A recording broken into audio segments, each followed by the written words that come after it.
Hey guys, how's it going? I'm the Duke of Italy, your favorite lo-fi music YouTuber, and today we are going to talk a little bit about something I can cover again in October. I think I'm going to start covering discographies for each year that I can at this point, and this year I'm going to cover a discography of something from New York. I thought I could maybe do this each year, and I would cover a band from a different scene or a band that I find interesting each October if possible. And now we're covering a band from New York that is probably my favorite band that is from New York and currently active as far as I can tell. I think Judas Iscariot is from New York, but I might be totally wrong. I know they're a New England area band, but New York is a tough scene for me because a lot of those bands seem to have a lot of really interesting winding melodies and yet not a lot of like riffiness. Like it's not doesn't feel all that consistent. But the band we talk about today has such a nice atmosphere, really cold sound, with decent production for the most part. Some would claim a little gimmicky on a couple albums, but I think they're a very solid band. This is Yellow Eyes. Now, Yellow Eyes, I like a lot because I own their sweatshirt. It's a crew neck. It's super stylish, it's super awesome. Now, this is by no means my favorite American black metal band, but this band is very special to me as they helped me get into black metal. Their last album, Rare Field Ceiling, actually totally helped me get into the genre as a whole, which I gotta thank for that. It's got a really cool atmosphere to the whole thing. It's also, this band dives into a kind of an interesting psychedelic, more occult, kind of scary realm that they do occasionally, like very chilling, and they dabble in folk occasionally, not putting folk directly in the music, but they will sample stuff. They love sampling. They use a lot of field recordings and sampling to make their music a bit more interesting. Some might claim it's a little bit gimmicky. I think it blends in pretty well, especially on their last album. But I got no time to waste, so let's start getting into it with the very first Yellow Eyes album. This is Silence Through the Evening's Cloth. It begins with Guilt Lingers at Sunrise. It's just this super raw produced thing you can already tell right off the bat. And it's so crispy, and it's this really bassy synth that just glides into the mix. It's really unnerving, and it's really cool. And then this really raw, really simple guitar melody comes into the fray. And this kind of shows Yellow Eyes' strength in their interludes already. They have really cool avant-garde compositional styles. And this is something that, if they make a new album, that's really something I want to see expanded upon some more. I think that could get their albums to legendary status. But this track is really interesting because it feels like a more brooding, less inviting version of something like maybe Branicald or Forest might do. It does remind me of that Blazebirth scene, and that is something Yellow Eyes, for a few albums, definitely does. They really remind me of Blazebirth. The next track is My Candle Is Gone, But I Do Not Move, which is already my favorite track on the album. It has this giant, soaring, raw tremolo melody that really shows what the band is about right off the bat. It's a really nice sound. You get this really cool, slow drum beat until it just accelerates into this blast beat, and the vocals are just screeching. That is something about this band that I like a lot. The vocals are utterly exceptional, super screeching, high-pitched, one of the best in America at this point. There are also some cool syncopated, more punchy moments on this track, which really give it some nice edge. And lyrically, this is probably the best track on the album as well. It's this cold, stoic take on something like depression, which I think is really interesting. It's also a theme they don't touch upon that much. It's also super hypnotic overall, which really has that Branicald style of playing here, which I like a whole lot. The next track is Dry Stone at Feels Edge, which is a 33-second interlude, which you will see this type of track come up many times on this album. It's really atmospheric and really cool, but it's just this acoustic guitar that is sent through this really weird fidelity mix that makes it sound really, really awesome. The next track is No More Than a Soiled Plank. Maybe my least favorite black metal cut off this album, in all honesty. Mostly because the lyrics are just super weird. Of course, they're abstract, but they're less abstract than their later work, and less abstract than the track that we just talked about. It's just kind of, the metaphor is really weird lyrically. The riff is so Dark Throne, it's pretty decent, and there's a super sick lead guitar part that adds a whole lot to the riff here. I do love the guitar harmonies that Yellow Eyes engages in. They really don't partake in lead and rhythm for their whole discography, a lot of times they'll have like dueling guitar parts, which sounds really excellent. And eventually these hard-hitting power chords get threaded in, which adds a whole lot more punch here. Yellow Eyes is a band that certainly likes to engage in some more hard-hitting, something a little bit more catchy. And about 2/3 through the track, we get a little more traditional atmospheric black metal style riff that adds some really cool variety to the whole thing. But of course, the lyrics are a guy actually comparing himself to a plank of wood, which that's not it. The next track is Warm Lake Under a Lifeless Sky, and if you like the other interlude, you might like this one. Knowing that there's two of them, not as cool. It actually feels a lot like the intro track, just shorter, so it's kind of a blend between the two interludes we already had. Makes you think that there are too many interludes already, which is one of the biggest flaws of this album. Next is Silence Through the Evening's Cloth, which is a traditional blend of some old school atmospheric black metal and a little more modern DSBM sound without this super repetitive DSBM nature, maybe a little bit more of the riffy side. It's a really perfect vibe, and the lead riff that comes in about 2 minutes into the track is exceptional. It actually reminds me of Tra, one of my favorite, probably the best American black metal band we have right now is Tra, and anything that has that really manic side to them, that ultra emotional stuff that taps into that, I think is something to behold, in all honesty. That's one of America's strengths in black metal, is that we aren't afraid to dive into the weird, super emotional side. There's some really cool thrashy refrains towards the end here, and some really killer drum work, in all honesty. I like that the drums aren't just swank beats and blast beats, it adds a lot of intricacy. Then we get Meadow Withdrawn, which is another interlude, more acoustic work. It kind of gets old at this point.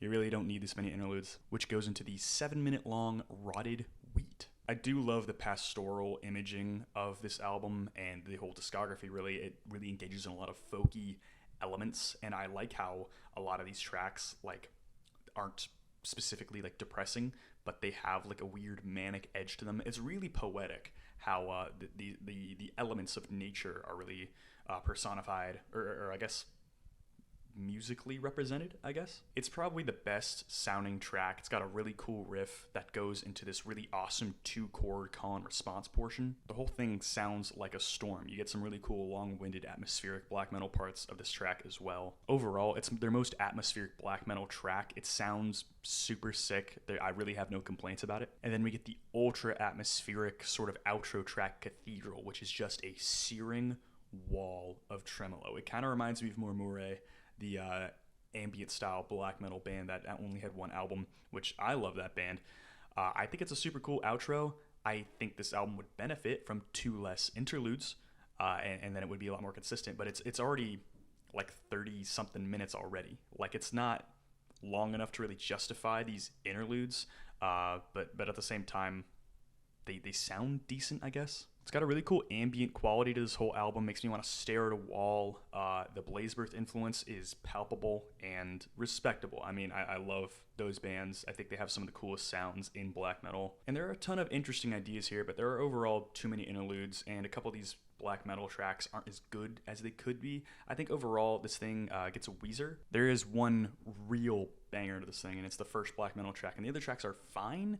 They just don't really take me where I need to be. And the next release we're going to talk about is the Yellow Eyes Monument split. I don't talk about that many splits on this channel, so here you go. All my split enjoyers out there, we're talking about one now. And first is the Yellow Eyes side, which is just 2 tracks. The track is titled The Solid Chime of Matching Bone with Harder Strength. So really abstract and weird.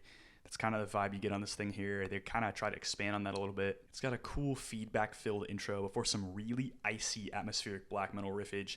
It's probably one of the coldest things they've done so far. The snare is a bit undermixed on this track and for the whole Yellow Eyes side of this release here, but I do think the drums sound decent overall. There is a half sort of tempo switch about 2/3 through, which is really nice. Overall, it does feel a bit like riff salad, like the riffs don't really go anywhere, but I don't hate it. But the biggest problem here is that it's a really muddy mix. The guitar really isn't done any justice, so it's kind of hard to tell what's even going on. And this goes into Unlit Kingdom. It's another half-tempo atmospheric black metal style song, certainly some DSBM influence, which I think that manic side that they dip into is, again, the strongest thing they do, and I think the way they do it on their last album is the strongest way they do it, and it's good to see that progression here. It goes into some really fun, long-winded melodic sections. It felt like there was like a 32 bar like melody here, like one of the longest black metal melodies I've ever heard before it repeats, which I think is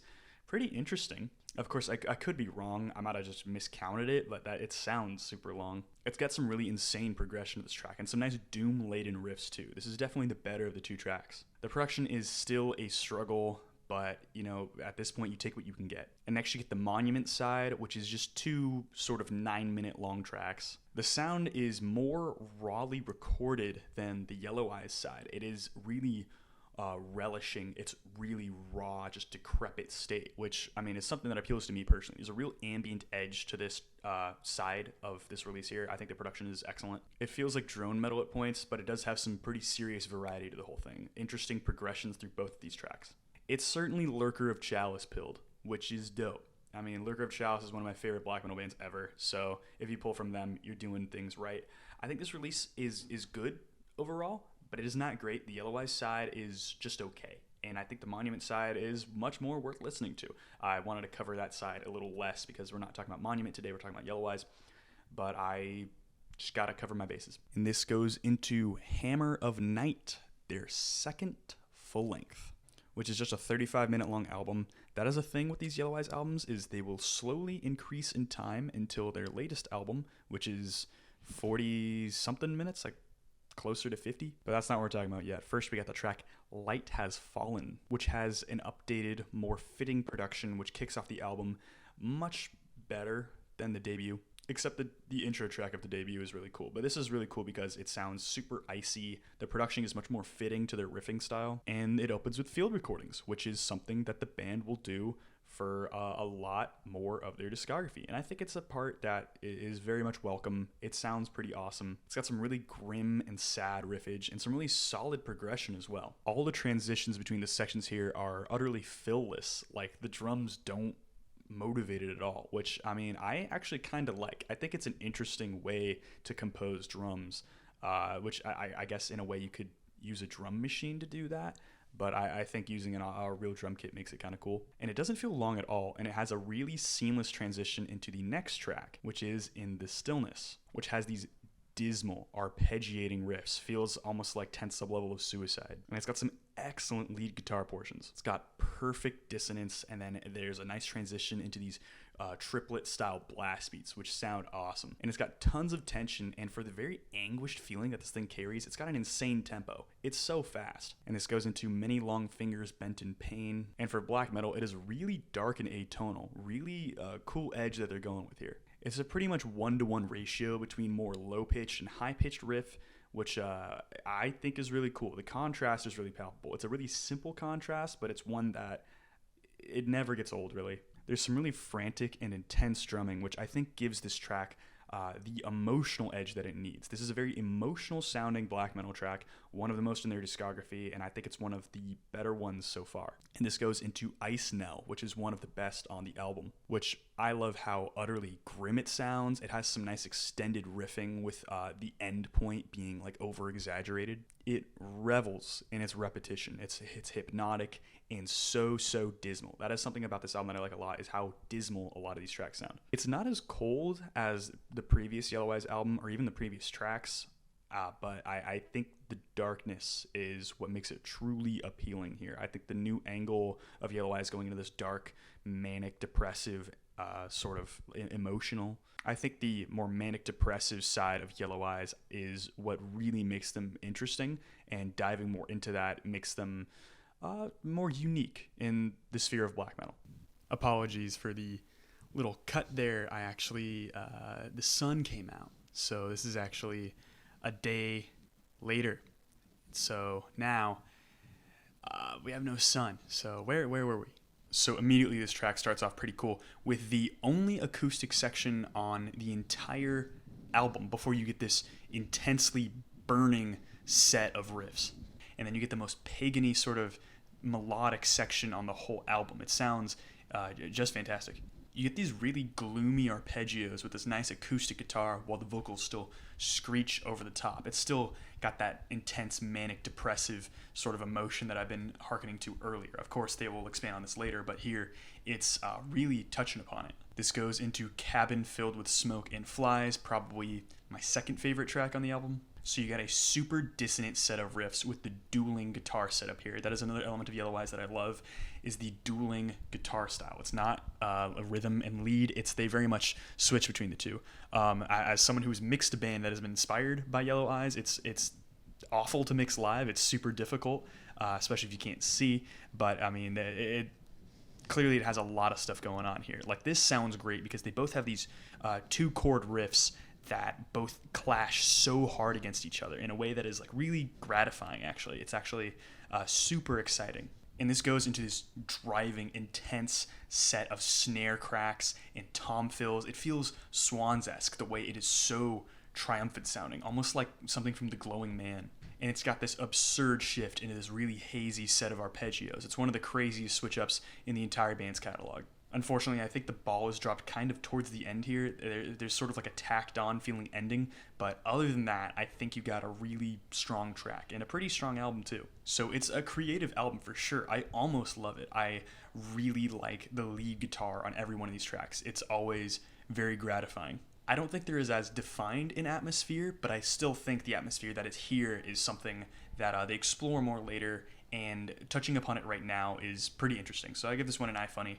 I think it's a good album. It's certainly good. Yellow Eyes doesn't really have that many stuff that is by any means terrible, but I think this is sort of touching upon. It's almost like on the verge. A lot of these albums feel like they're on the verge of greatness. They're so close, and they almost get there. Some of them do, but some of them don't. And this takes us into a couple EPs, starting off with The Desert Mourns, which has just 2 songs, starting with The Desert Mourns. And you get some real more Murray influence here. You get some really insane ambient textures before a really crazy switch up. That's what Yellow Eyes is kind of known for. A lot of interesting field recordings, a lot of interesting ambiance. You get these giant bass hits that lead into maybe the fullest sound that the band has had so far. You've got overall some really solid mixing and production here. The 2-guitar blend is fantastic. I can't get enough of it. And it all ends with the same crazy ambient textures as the beginning. But in between, it feels absurdly cold. They're really tapping into that sort of like Russian black metal style. The riffs do get a second to get more defined, but when they do, they sound absolutely sick. And after the halfway point, it gets really, really punchy. The way the snare like syncopates, the way everything locks in, I think it sounds... this is one of the strongest openings they've had. And this goes into One Rock for the Wild Dog, which is a song that a lot of people claim to be one of Yellow Eyes' best. I disagree. I think it's the weaker of these 2 songs here. But it's got an ominous arpeggiating guitar lead that opens the whole thing. It's super atmospheric. It's pretty cool. But the piano that supports it underneath gives it this really just pitch black and hazy feel to the whole thing. It's really dark. It's interestingly dismal, but it's actually not that lethargic feeling. That's very on brand for Yellow Eyes, sort of tapping into the DSBM vibe, but not the pacing at all. I honestly think it turns into DSBM around 3 minutes in, which is slow, simplistic, and very dismal, which, I mean, nailing DSBM on the head is something that not a lot of bands can do right, and it's interesting that Yellow Eyes can do it, but that's kind of just a thing they do on the side. And it picks up the pace for a very interesting emotional release on the track. There's also some really punchy cymbal usage, which I think makes this track a little bit more unique. So for a 15-minute EP, I think there are a lot of things that are going well for this. Really interesting progressions on each of these songs, even though I'm kind of struggling to feel like a riff that I totally remember. The vocals do sound as great as ever, and that's something that you can kind of just come back to in Yellow Eyes every time. And apparently I'm the only one who likes the title track more, but I think this one gets a Weezer. I think it's solid, but it didn't really ever wow me much. The first track I think is fantastic, but the second one, maybe not as much, but like that's really a hot take from me. And up next, we actually get the Still Aside EP, their second EP here, and it's really awesome actually.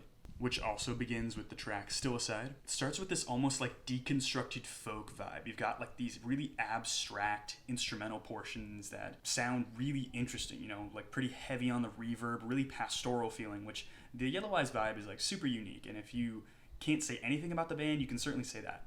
But it goes into this really simple riffing with a blistering pace and a gorgeous mixing.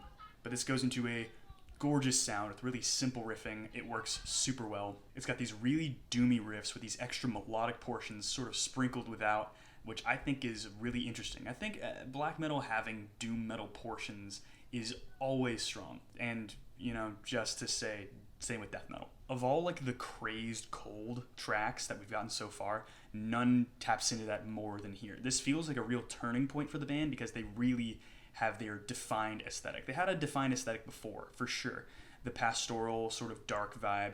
It's very interesting, but what I think is especially interesting is the fact that they got this crazy ambiance going for it. It's no longer just the pastoral thing. Now it's got like the insanity aspect, which is something that works really well when done correctly. I think it's their strongest thing they got going for them. And this transfers into these giant climactic riffs, which have these awesome string skipping portions that, it's some of the best riffing that the band has ever done. Which goes into Heat from Other Days, which has a similar opening folk section to the opening track, which has a similar contrast to the ending of the song Still Aside, but it's paced oddly. Like, it's got a very bizarre, ominous feeling to the whole thing. It is a more hollow sound overall, but the space eventually gets filled when they let the feedback really ring out and just crush you. I think it's texturally some of the coolest stuff the band has ever done. I love my harmonics, I love my feedback, I love my noise in my music. It's why I love Minima so much. But the ominous feeling of this track is really what carries it to another level. It's got a really wobbly, sort of awkward guitar riff that has a real home here. It doesn't sound like it works, and a lot of this album probably doesn't sound like it works, but in a way, it totally does, because it feels so correctly wrong. But you got these glossy, dissonant ending arpeggios that have the craziest sound that maybe the band has ever done. It's just such a weird, awkward ending. I love how Yellow Eyes finds the perfect amount of wrong to make it just so much creepier. But this is totally a turning point for the band. It is their most experimental release so far. It is just an EP, but I'm gonna give it a Come to Brazil. It's great. It's so creepy, and that is exactly what I want out of Yellow Eyes. And this goes into another banger, the album Sick with Bloom, which begins with, what else? The song Sick with Bloom. So the field recordings certainly get an upgrade, where the opening here has this really interesting opening of like strings and like just weirdness. And you get these chimes too. Like the chime sounds are gonna be present for the rest of the discography, and I think they sound kind of cool. And you get a really bright upfront tone, which has some really killer dissonant riffing going on. Compositionally, this is the most psychedelic and druggy sounding piece they've made so far. At about roughly 5 minutes in, there's an excellent arpeggiating riff that really transitions the song super effectively. And also the drum sound is produced really interestingly on this album. Just from the get-go, it's really bassy, which makes this a really nice high-impact opening track. I can't really complain about it. Then we get the track Streaming from the Undergrowth, which has a good riff. Seriously good stuff. It's got a really nice atmospheric blend of the whole thing, really subdued at points and really aggressive at others. And much like the title of the track, it's got a really dark and woodsy feeling. And the second half of the track that it transitions to just repeats and repeats and repeats. It's very hypnotic. And of course, you got a really tasty field recording transition into the next track, which is one of my favorites, What Filters Through the Copper Stain. So you got an excellent blend just from the get-go of this really distant sounding guitar and this really buried sounding piano as well. It's got this really ominous vibe to the whole thing. And the guitar is just feedbacking like crazy. It's almost like Boris. And if you like Yesutad by Burzum, this is like a doomier version of that. You've got a really simple riff going on here, and it's super catchy. And then you get this lightning fast riff with the just pummeling blast beat that all transitions into this fantastic, almost swelling riff that just seems to grow and grow. It almost feels like this track kind of reminds me of like Mold in like a really ominous way. And it has just this insane, doom-laden come down to the track that sounds exceptional. The ending sample of the track really ties the whole thing together, And I don't think this album's really using it as a crutch, but I do think it's an interesting stylistic choice. The band has proven they can write endings, and I have no problem with the sample-based endings here. I think they sound great. And this goes into Mangrove, the Preserver, which has a very simple, very hypnotic, almost perfect atmospheric black metal approach. No frills, just straight, good riffage. And you got these kind of quietly mixed double kicks that actually tie all these really alien sounding riffs all together. It's certainly very dynamic, but it's also got this really enchanting way of moving. And it all ends with the same piano sounds that has a really like doom laden feeling to the whole thing. Up next is maybe my favorite track on the album, Fallen Snag, which has a super nice, really hypnotic mix to the whole thing, and it is honestly amazingly composed. And the tone is really interesting. Of course, there's another arpeggiating section, which Yellow Eyes have done a pretty solid amount of times at this point, but the tone is manipulated to have feedback just sort of coat the whole thing. And roughly 2 minutes in, you get this killer transition where the whole thing revs up with this really isolated guitar part. Feels almost like kind of Grand Belial's Key, or like Artislant-esque, you know, Galal Necrosodomy, that guy. Feels like something he would do, where like the drums all hit at the same time, and it sounds super cool. It blends the nice hypnotizing style with the more melodic style really well, and that's a thing that the band has kind of struggled to do so far.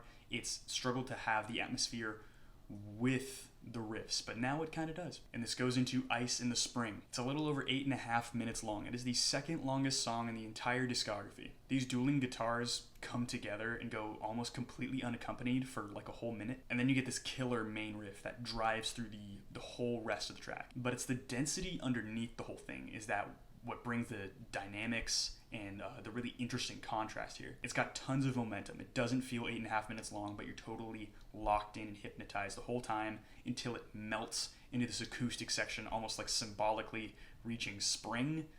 Super cool. But yeah, the drums sound great on this one. The drumming is really a highlight. It's a really developed style, and it again feels like it's onto the brink of something amazing. But like, this is honestly pretty great too. I give this one a come to Brazil as well. And the next album we get here is Immersion Trench Reverie, which I got some production knowledge on this one. This was recorded in a cabin. It's, I believe, the first of two to do so. I know their next album was recorded in a cabin as well, but this one was in a cabin. Does it do much for the sound? I don't know. This isn't my favorite Yellow Eyes album. I don't even know if it's close to my favorite Yellow Eyes album, but I think it's decent.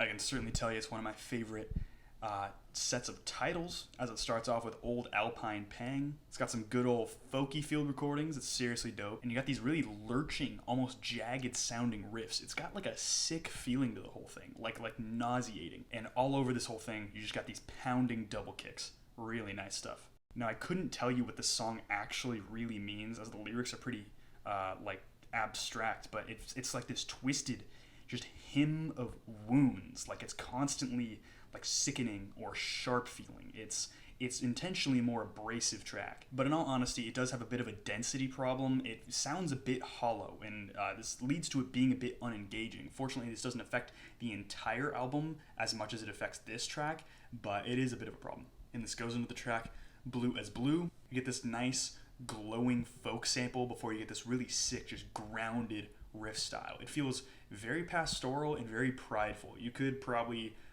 argue that this sounds like something like a Kitsa or some Tour de Garde band would do, or like maybe like a Hate Forest. And the riffs stack in this sick, chilling way. I really dig it. And it all goes back into a folk singing recording, which is really cool. Again, still sounding a bit hollow. Production's kind of lacking here too, but it does get a little bit better. This goes into Shrillness in the Heated Grass, which starts really slow. You've got these dueling guitars that have individual notes picked very slowly, but the whole thing is seriously held down with just these thunderous double kicks. It's got this glossy, really gorgeous part that the vocals all usher in, and then you get this really nice extended section, which is just grim. It's burning. It lasts until the last 2 minutes of the song, and it works perfectly. Which the last 2 minutes of the song are coated in these really serene, sort of pastoral field recordings. Really a nice transition, really nice atmosphere on this track. One of the stronger ones on this album so far. And then we get maybe my favorite sense of storytelling in the band's whole discography, the song Velvet on the Horns, which has these really slow and plodding double kicks. And you get these really icy guitars with these really sick motif-laden riffs. And you get these really twisted staccato versions of like these old motifs and bits of riffs that almost has like this untraceable way of like recognizing it. It's like you recognize it, but you don't know where it's from. And the lyrics tell an abstract version of like this hunting trip. It is very artfully done. It has such beautiful imagery to the whole thing. The whole thing feels, with how crazy the song sounds, it's interesting because it kind of just indicates how much of like a formative experience the whole thing is for someone, which is like really interesting because this is one of the few tracks that you get really indicated modern technology, or at least firearms in our modern day and age, and connecting that to like such an old style aesthetic as black metal is something really interesting. Because like some bands love to throw in like the World War One thing, like bands like Cannon Fiber or like 1914 or whatever the heck they are. I don't really care though. I don't think it really works much. Marduk can kind of do it, but it's because they don't feel so intrinsically tied to their aesthetic. And Cannon Fiber is also just cringe.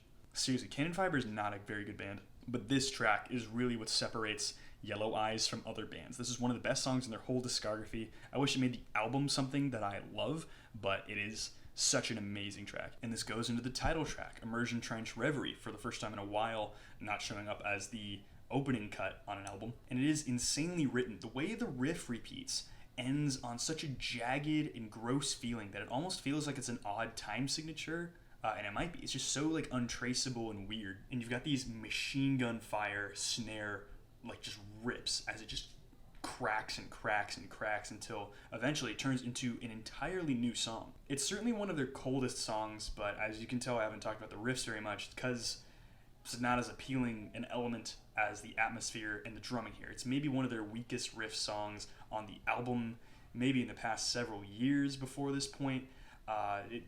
Unfortunately, it's not my favorite on the album. And it's kind of one of the couple tracks here that drags the whole thing down. And this goes into the 10-minute long Jubilat, which opens again with the folky textures, which I feel like we haven't seen since the beginning of the album. It's got this driving, intense riffage, and the length of the track allows for a bit of a more progressive edge to the whole thing. But it really does pull all of the stops. It transitions into a more atmospheric and droney style of playing that really helps you melt and just sink into the whole vibe. And what I like most about this track, even though it's a simple like one-to-one contrast of like mellow black into atmo black, it melts into these bell textures that sound really, really cool. It's a very simple track that is just driven to extremity, which I think is a really cool element. You know, I like a lot of tracks that do that really have like that surface tension on their minimalist structure.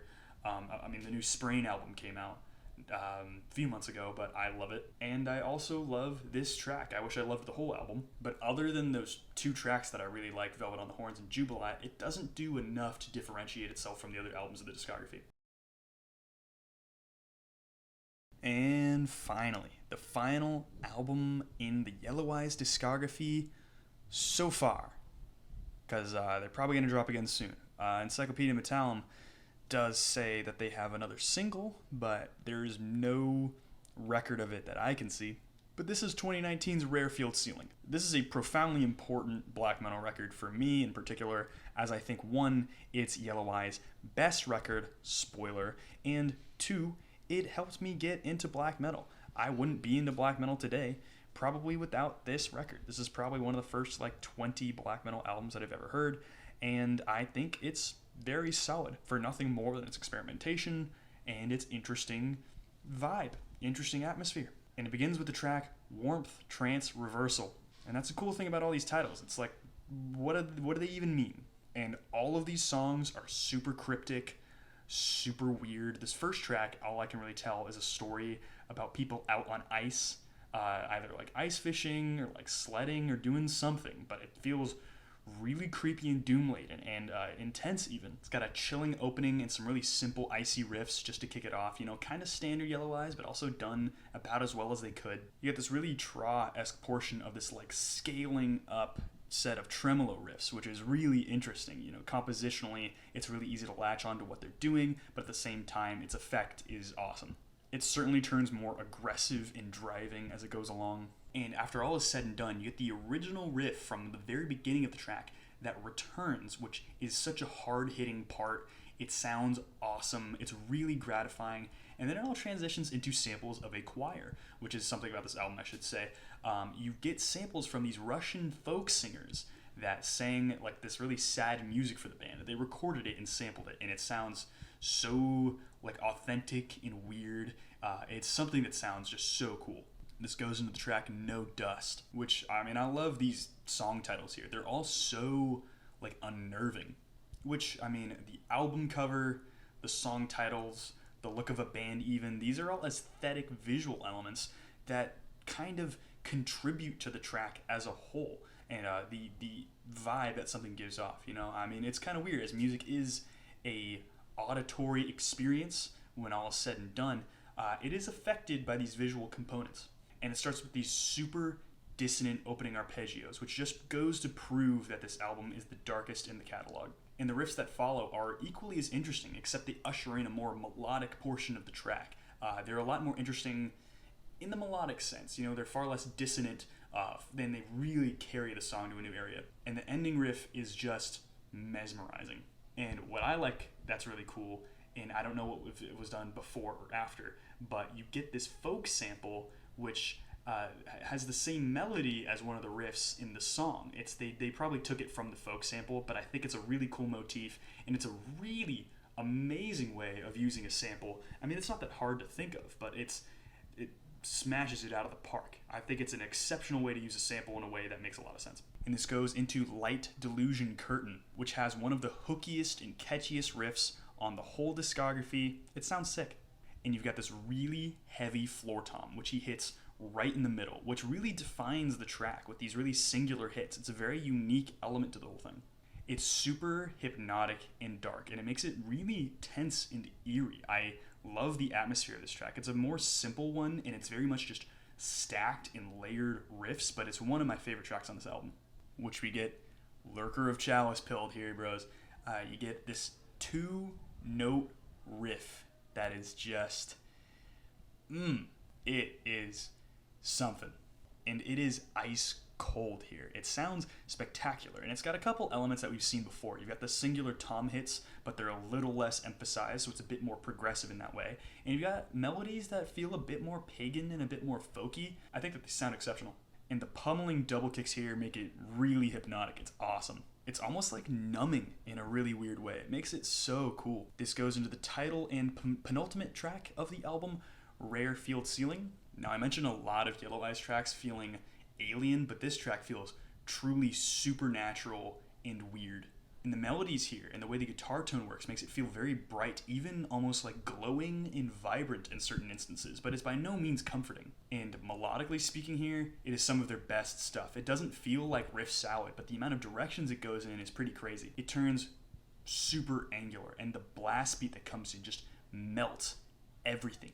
It's really crushing track. And in a way, it's like an excellent melodic black metal track, but it goes into such a weird direction.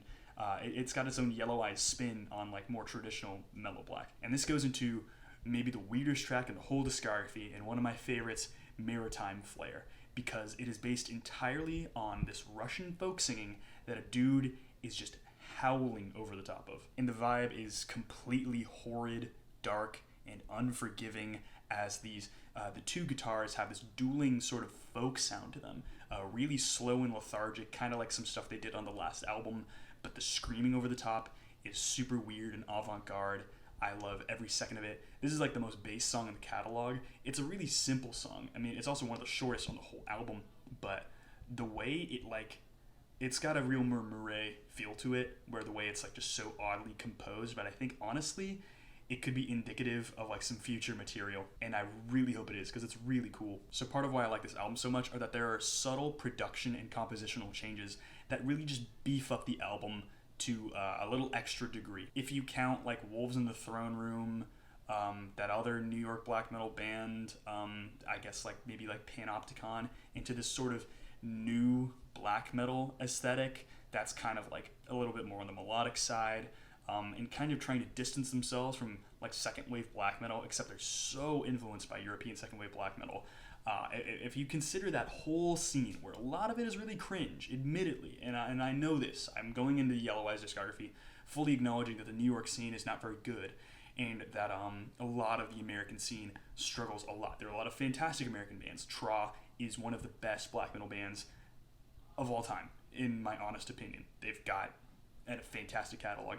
Out of all like the new black metal bands, if I were to make a chart of essential ones, you got Panopticon's last album, you got Wolves in the Throne Rooms, Two Hunters, and none of their other material, none of it at all, but Rare Field Ceiling would show up on that. This is like that new black metal style at its as perfect as it can get. This gets a high Come to Brazil. I think this album really ushers in a new era for American black metal in terms of the New York scene. I feel like it's the best in that scene, and that's low hopes though. I'm not sure if the band's going to do any more material that's better than this. It's been 4 years since they dropped an album, but I'm excited to see what else they have to do. I know they're still touring, and I hope to see them at some point. I might see them at some point. Here's hoping. But other than that, that is the video. I hope you guys enjoyed this cold black metal retrospective little discography review. But I should probably mention that this band has plenty of side projects, and they're all fantastic as well. Maybe even better than Yellow Eyes. Ustalost is incredible.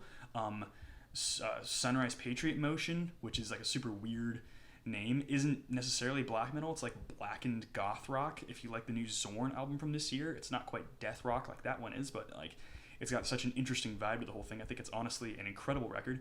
And that's the discography as I know it, and that's about it. Hope you guys enjoyed. I'd appreciate it. Like and subscribe. Any comments, questions, or concerns down below. I'd love to hear them. I answer almost everything on this channel, and I love talking to you guys. I also got my social media in the description, my Instagram, my Twitter, or X, I guess, and my Discord page. I'd love if you guys join my Discord page. We're actually kind of popping off right now. Nothing But Black Metal November is right around the corner, and I'm excited for it. That's why I'm talking so fast. And other than that, that's about it. So I hope you guys have a good day.